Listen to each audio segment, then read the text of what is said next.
Hi Lisa. 1. Are you vegetarian and how old did this happen? Number 2.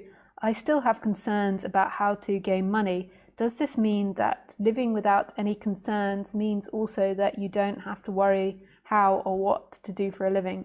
Thanks, Lisa.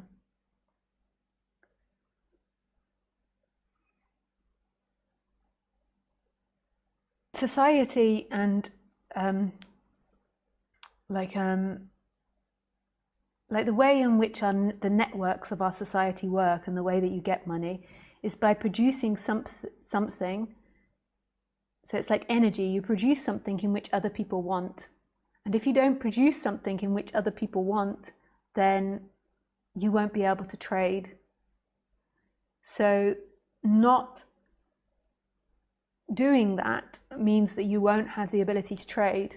You might be lucky enough to live in a society where you can live on benefits, but that's the way it is. Just like a squirrel has to collect its nuts, the humans survive by having something in which they can trade with other humans. So they have a quality, they have a skill in which other people can buy or trade. So that's the way it works. So if you don't invest in that, the thing is there can be lots of limitations in your mind. So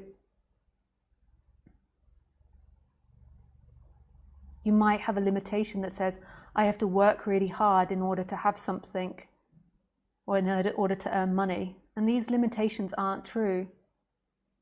I have to study 10 years at university in order to gain loads of money. Gaining loads of money is wrong or immoral. All these limitations that we have on money. And then predominantly underneath all these ideas, it might be that I'm not good enough to receive money. And money is just basically the ability to trade. That's all it is. I trade my non-duality sessions for digital money that appears in my bank account. But it could, 100 years ago, it could be that I traded for food.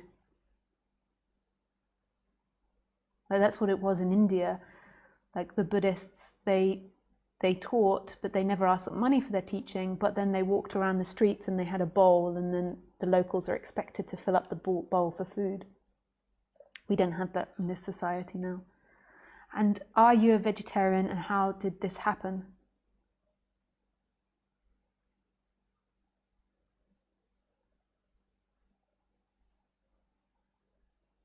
I attempt to be a vegan, but I don't always quite make that.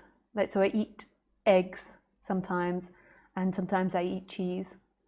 But predominantly when I buy my food and I eat from home, I'm predominantly a vegan. That's my goal. That's what I aspire to.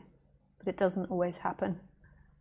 And I started this when I was about 8 years old, when there were some cows living behind us, and every day we would go there and feed the cows, and then they went off for slaughter. And then my dad told me in detail what happened to them. He told me the truth. His family were a farming family, and so he knew. And I was horrified. I didn't really realize that that's what I was eating. And it didn't happen all at once. It kind of happened slowly. Like my parents would put meat in front of me, and then I'd be like, I can't eat that. So that's how it happened.